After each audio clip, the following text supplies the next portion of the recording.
Lia, uma vez você fez uma formulação, na verdade você fez uma pergunta sobre escolas de dança e você se perguntava qual escola para que mundo, ou para qual mundo.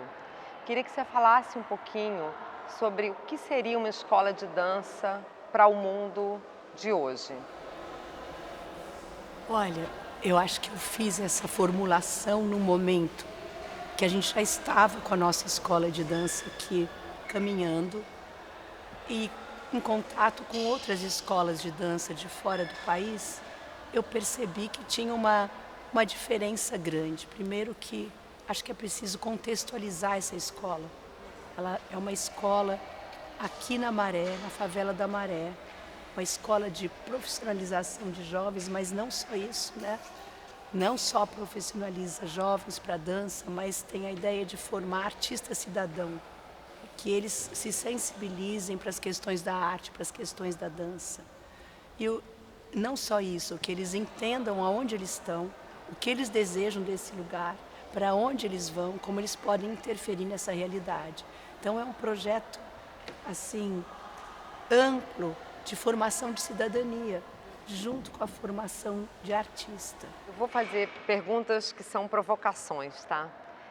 Num país como o Brasil, e que não existe um mercado, ainda que exista um campo, mas não existe um mercado que possa absorver, do ponto de vista do trabalho. Uma política para a dança é uma construção.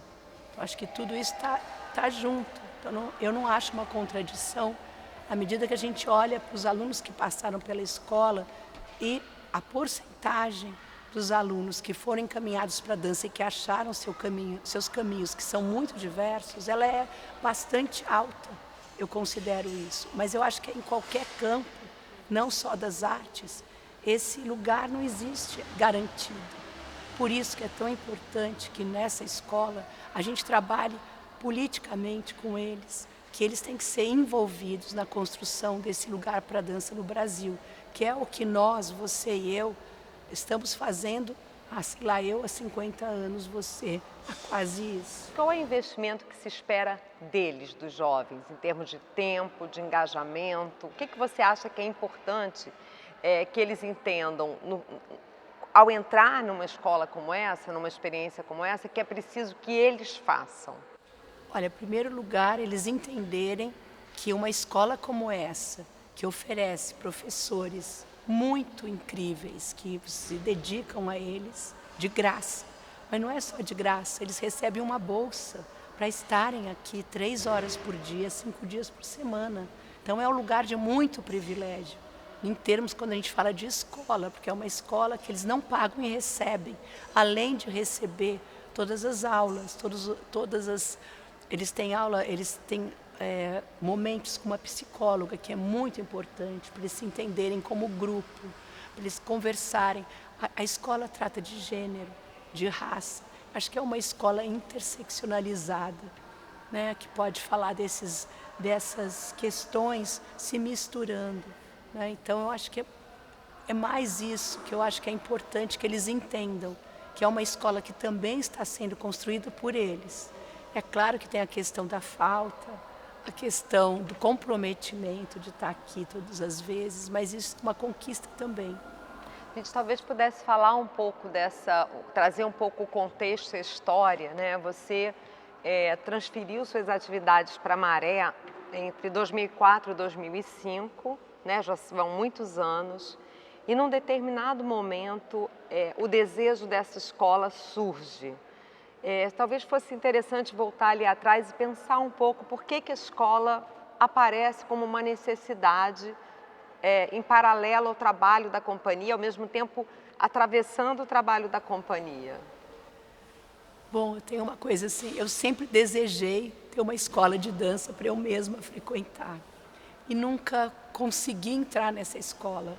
Então a minha escola foi a minha experiência como artista, como bailarina, no mundo, aqui no Brasil, mas eu vi, por exemplo, o exemplo que foi a sua escola, a primeira escola de dança aqui na Maré, em 2003. 2003, 2004. Exatamente, que foi quando você me apresentou a Redes da Maré.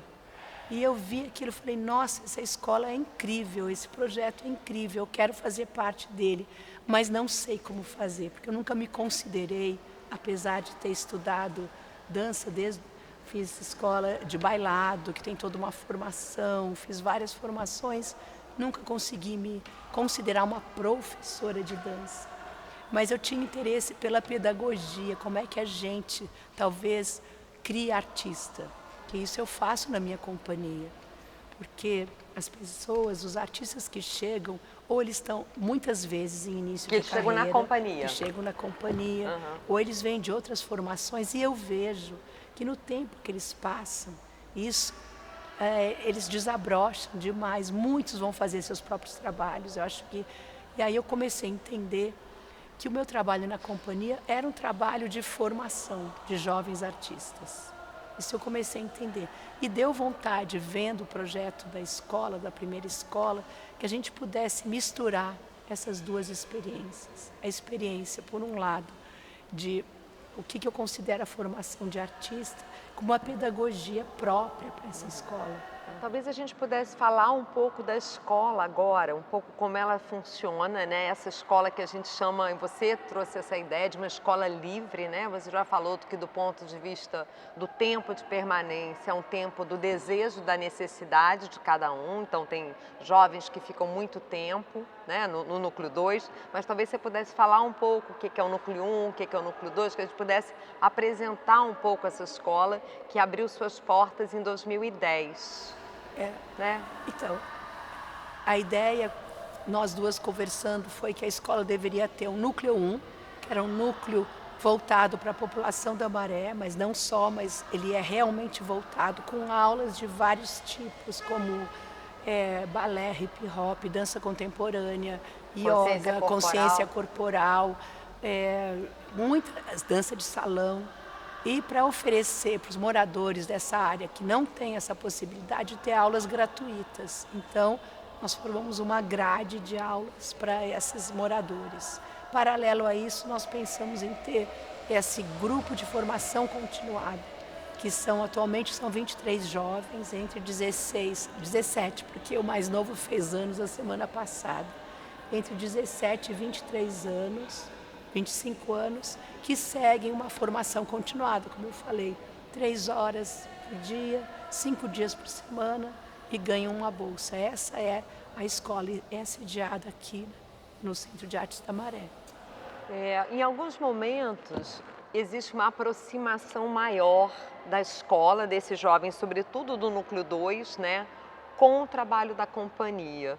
Talvez você pudesse falar um pouco de algumas experiências de cruzamento, de encontro mais estreito da companhia mesmo com os jovens da escola. Ainda entendendo, né, o que é importante dizer, que quando a gente fala os jovens da escola, não necessariamente são sempre os mesmos jovens, porque ao longo desses anos muitas pessoas passaram pela escola e permanecem lá esse tempo. E aí esses encontros acontecem. Talvez você pudesse falar um pouco dos exercícios. Tá. Quando a gente formulou a escola, eu nunca sabia qual era a minha posição. Eu me lembro de você falando, não, você então é diretora artística. Eu falei assim, mas será? Não, eu não sei muito bem a minha posição. Eu só sei que o núcleo 2 é vinculado estreitamente com a companhia, no sentido que a gente discute juntas as aulas, a formação deles, né? E eu posso contribuir como artista. Nesse sentido, você trouxe a ideia de fazer alguns exercícios pedagógicos artísticos. E o primeiro foi o exercício M, de Movimento e Maré, que eu peguei partes de um trabalho meu, aquilo de que somos feitos, e misturei com o desejo desses estudantes. Então, nós formamos um trabalho que foi apresentado muitas vezes, mas sempre em contexto pedagógico, que é no sentido de não é um espetáculo para ser vendido, é um espetáculo para ser partilhado com o público, dentro dessa ideia de que um espetáculo de dança pode ser também um momento de reflexão sobre formação e pedagogia. Isso está muito ligado à sua companhia, né? Quando você diz que o trabalho na própria companhia é um trabalho formativo, né? Então houve uma transposição metodologia, né, com os jovens artistas para o exercício M.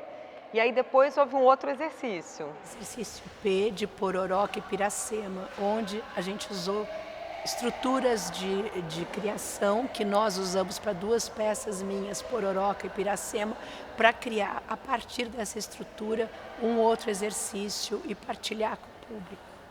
Depois do exercício P, a gente teve uma relação muito bonita, uma história muito bonita com a Magui Marran, que é uma coreógrafa francesa, que deu os direitos para a gente fazer com os nossos alunos o Maybe, que é uma obra clássica da dança contemporânea. Eu trabalhei com ela, ela falou, Lia, eu quero fazer essa doação para a escola. Então nós montamos aqui o Maybe, dançado por alunos da nossa escola, que fez uma pequena turnê na Europa e voltou.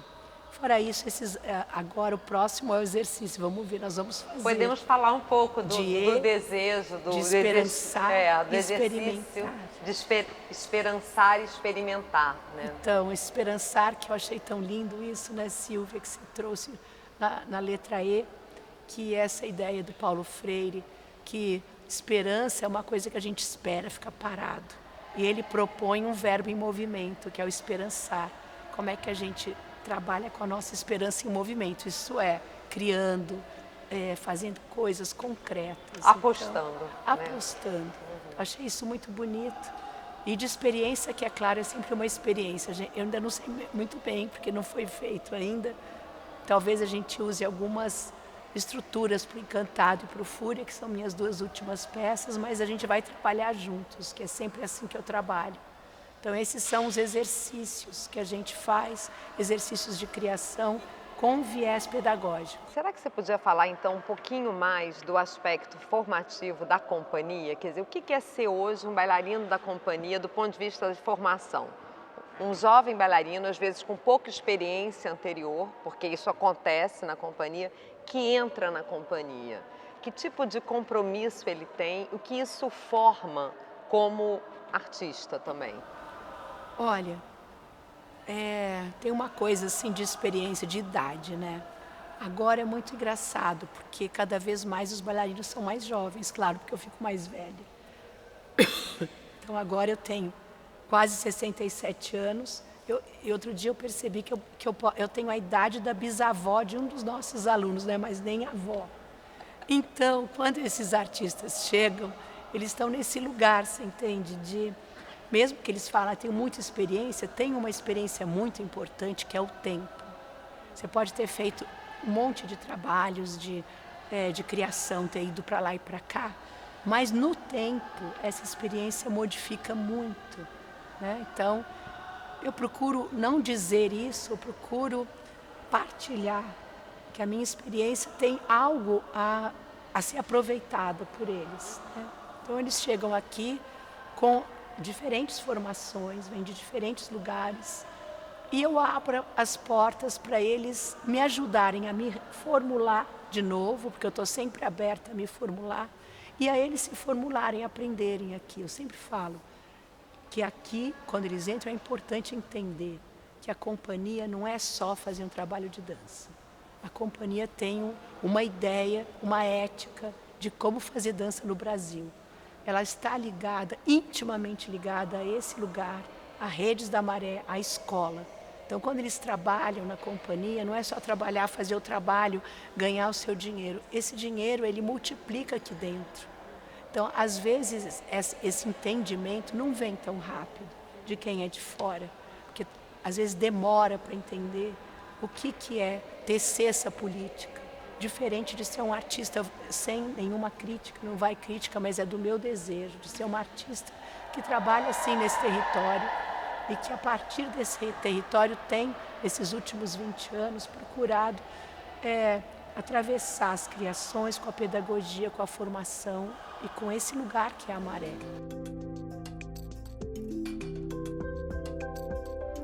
Eu vou fazer mais uma provocação, Lia. Você sempre partilha, eu trabalho com você há mais de 20 anos, né? E você sempre partilha esse desconforto com ensinar, né? Com a Você diz, eu não sou professora, mas você é uma artista pedagoga. Você tem um compromisso com a pedagogia. Toda essa conversa, né? Você formula, você tem um pensamento curricular, você mobiliza artistas, você forma jovens artistas desde que o início da companhia, né? No início da companhia você trabalhava com mulheres da sua idade, né? E depois essa relação vai mudando, né? Você começa a trazer pessoas mais jovens e trabalha com grupos grandes, né? Pensar hoje uma companhia com 11 artistas, 9 artistas, você tem criações com muitas pessoas, né? Então, muitas vezes as suas aulas começam com conversas, com uma enorme apresentação, com textos, com uma provocação de quais são os artistas importantes para cada uma das pessoas que estão ali, né? Qual é a importância dessa reflexão e dessa partilha e dessas conversas no seu processo de criação? Essas discussões, assim. Eu acho que é sempre um pouco parecido. Eu já dei workshops, mas milhares. Já trabalhei intensivamente com os mesmos estudantes, por exemplo, em Angers, numa escola de dança de Angers nacional, né, Silvia? Não sei como é que chama, CNDC de Angers, que é de formar bailarinos na França. Trabalhei 1 ano com os mesmos bailarinos, montamos uma peça a partir disso. A mesma coisa em Lisboa, a mesma coisa em vários outros lugares. Quando você fala isso, eu identifico esse jeito que é criar um território, provocar esses jovens, para eles, eu fico lá meio, como é que fala? Costurando. E provocando. E provocando, para eles se organizarem. Então, em todas essas experiências, a ideia era que eles, até em Berlim, eu dei aula para o curso de pós-graduação da Freie Universidade, que era a mesma coisa. Vamos criar alguma coisa juntos. Isso que é o mais importante, mas eu não vou criar. Mas o professor não é ele, assim, vamos trazer de novo Paulo Freire, né? Você, nesse sentido, tem uma perspectiva freiriana também, né? Você não é uma professora de dança de antigamente, ou uma professora, quando você diz, eu não sou professora, porque esse lugar da autonomia, ele é um lugar muito potente para um professor provocar em alguém, né? Mas as pessoas se revoltam. Muitos, e aí a gente vai conversando. Porque elas estão acostumadas a receber um presente. A educação, né, bancária. É. Como se as pessoas fossem uma caixa vazia e que a gente fosse lá, o professor depositasse o conhecimento. E eu sempre falo, olha, eu não tenho um presente para dar. A gente vai ter que construir esse negócio juntos, que eu não sei o que é. Que é a mesma coisa aqui na criação. Mas, na verdade, esse eu não sei o que é, você já acompanhou. Eu trabalho muito para não saber. Para dizer eu não sei o que é, eu escrevo, Silvia, folhas e folhas você de coisas que eu estou pensando. Eu me preparo muito para estar assim, preparada para o que der e vier. Aí depois, quando acaba a aula, eu anoto, eu não falei isso, vamos falar aquilo. Eu faço uns esquemas para mim, para eu poder estar nessa situação de professor, né, que é uma situação que eu me fragilizo muito, como eu me fragilizo na criação. Eu não acho isso ruim, ser frágil. Por que que é ruim? É uma vulnerabilidade, né, do próprio encontro, né? Exatamente. Porque quando você não tem um projeto, você não vai impor um projeto ao outro, tudo pode acontecer. Exatamente. Né? A gente pode se frustrar, pode ser interessante, pode não ser interessante, mas não importa. Eu acho que essa demarche, né, essa abordagem, esse modo seu de trabalhar é extremamente pedagógico e eu acho que você trabalha você defende, aí quando você fala da questão ética, política, que esse artista, esse aluno artista se emancipe, né? E se responsabilize. Isso é uma postura emancipatória em relação ao outro. Sim, né? Muitas vezes fora do Brasil, eu sempre tenho um momento, eu fiz uma criação também para uma companhia na Noruega, tem um momento que eu paro tudo e falo, não vai dar, gente, vocês são muito mimados, vocês têm que tomar uma posição, não é possível fora do Brasil. Eu sempre falo, vocês sabem tudo que vocês têm. Então eu trago essa ideia, eu trago livros que eu estou lendo, filmes, eu venho com uma Você constelação. cria um território comum, né? Você vem de um lugar muito diferente, mas você também traz alguma coisa que é da ordem de de tecer algo comum. Então você precisa se apresentar ao outro e eles precisam também te dar. E eu tive algumas experiências muito legais que era que a gente construía com os meus alunos, um lugar que as pessoas iam ter experiências também, comiam, eles faziam comida, eles tinham que ir no mercado comprar, fazer conta, tudo, um discutir com o outro achava que não, o outro achava que sim. Isso para mim é aula, é aula de como se comportar, né? E eu vejo muitas vezes dos artistas que entram na companhia que eles não têm essa experiência. Então aí tem, assim, às vezes atritos, porque essa experiência eles não têm que experiência, de ser autônomo, de se responsabilizar por esse lugar que você escolheu estar. Vou fazer uma outra pergunta, tem a ver com esse próximo momento, que eu acho que talvez para pessoas que não conheçam, né, de fora do Brasil e tudo, entendam, né?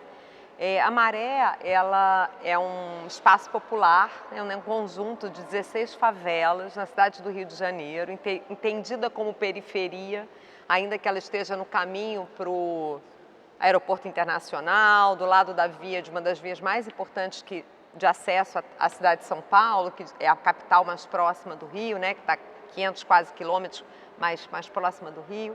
Mas é um lugar em que as pessoas que vivem nas regiões mais privilegiadas da cidade do Rio de Janeiro não visitam, né? E desde que você chegou ao Centro de Artes, eu me dou conta que uma dimensão do seu trabalho, também pedagógico e também formativo, é da formação de plateias. Então, aqui, esse final de semana, Fúria será apresentado pela primeira vez no Rio, né, que é uma criação de 2018. Né, ela vai ser apresentada no Rio. E nas outras 2 semanas, Encantado, que é a última criação de 2021. E você apresenta essas obras no Centro de Arte da Maré.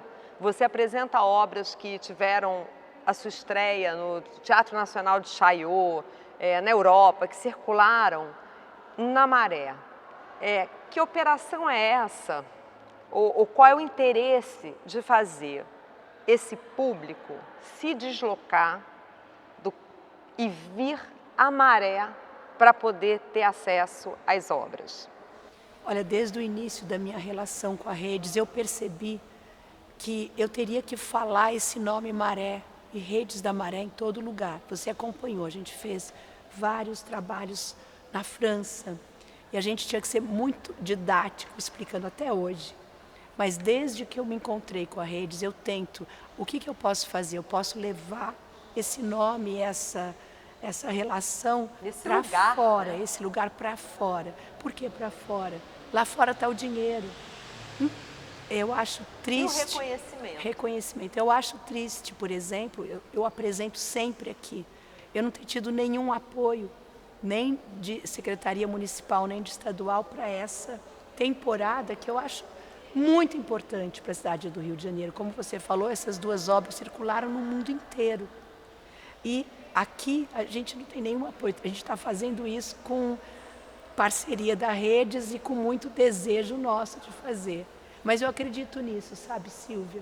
Eu acredito que as pessoas que vêm da Zona Sul, elas precisam vir aqui. Por que elas precisam? Porque elas precisam entender que o mundo não se resume a esse lugar. A arte não se resume só a esse lugar. A arte, ela deve ser democratizada. Um artista precisa, assim, no meu entender, estar no momento do seu mundo. Eu sou uma mulher branca, eu tenho muitos privilégios. E eu pensei, o que fazer com meus privilégios? Os meus privilégios equivalem à responsabilidade. Como é que eu uso essa responsabilidade? Eu uso a minha responsabilidade aqui, em todos os meus projetos. Não só na parceria com a Rede do Centro de Artes na Escola, mas na companhia também.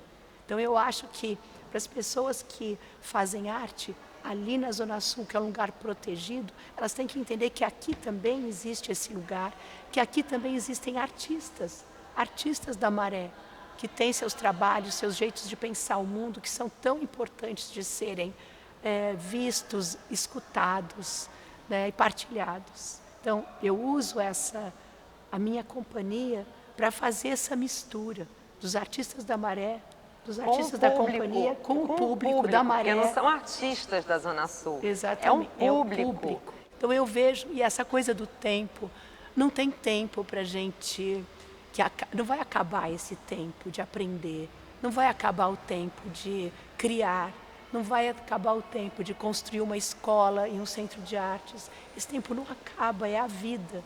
Eu vou acabar. Eu tenho alguns anos pela frente, mas eu vou acabar, mas esse trabalho espero que permaneça, porque não tem, é no tempo. Continuidade, educação é no tempo e é sempre. Você vê, atualmente a gente tem um governo que destruiu todas as bases da educação, além de destruir os territórios da Amazônia, todos os territórios que são onde os povos originários vivem.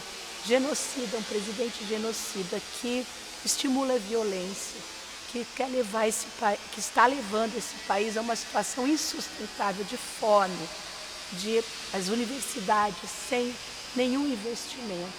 Então, a gente vê como é importante a gente estar aqui resistindo.